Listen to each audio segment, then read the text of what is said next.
So here we are, celebrating the 30th anniversary of the last thing in the world you wanted to do. Am I right? At the time, yeah, you're absolutely right, Steve. The last tour had been, well, I'm thinking 81-ish, 82. Yeah, Right. I think you're around the mark there. Right. Yeah, So a few years went by, and then Dirty Work came. Right? that was it, Dirty Work, yeah. Yeah. But for the first time, I think maybe ever, you didn't tour with Dirty Work, right? I thought that the Stones should have been back on the road. But at the same time, I understood, that everybody has to agree about these things. And there was disagreement. At the same time, in retrospect, I realized that, we'd already been doing this for, since 1962, and this is now, 1985, 6. Even though, you're in the best band in the world and everything, you want to spread your wings. There was a certain antsy thing.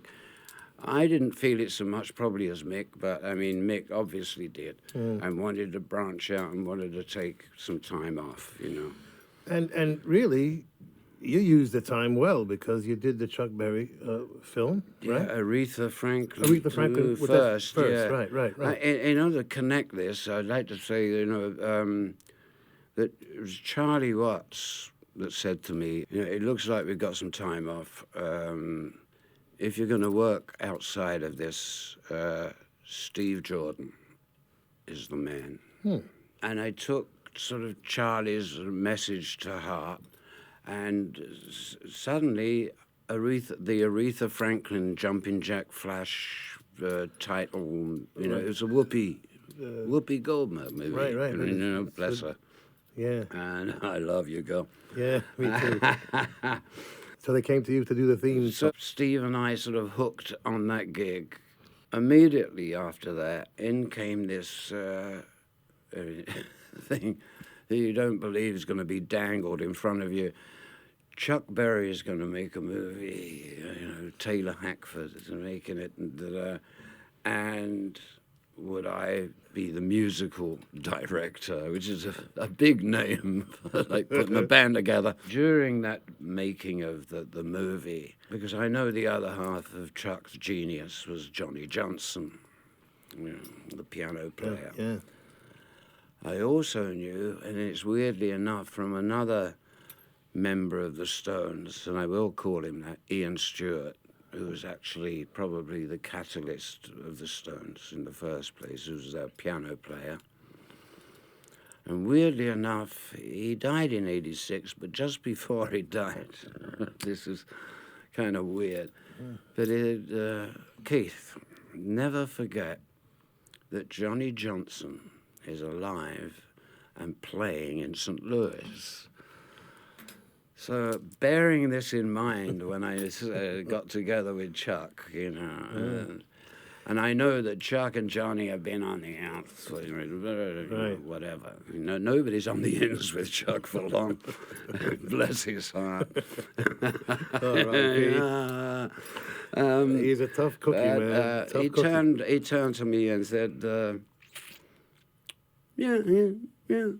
Chuck's around. Johnny. So we can give him a call. And Chuck said, I'll give him a call. Next day at rehearsals, there's Johnny Johnson, Wow. And Fantastic. Suddenly I realized I had the original makings of all of Chuck Berry's great stuff together. I had the two of them, because I know how important Johnny was in the making of Chuck Berry's records. It was Sweet Little 16, Maybelline, from the beginning. Great. To put them back together was like a triumph already. Good for you, yeah. But during that whole period of making that movie, Steve and I had become like tighter and tighter. He said, well, what's next? You know what I mean? It's like, and I have to be dragged kind of screaming into like you've got to make a record. You know, Well, it had never occurred to me, and it was also to me like a turncoat. You know. you're a band guy.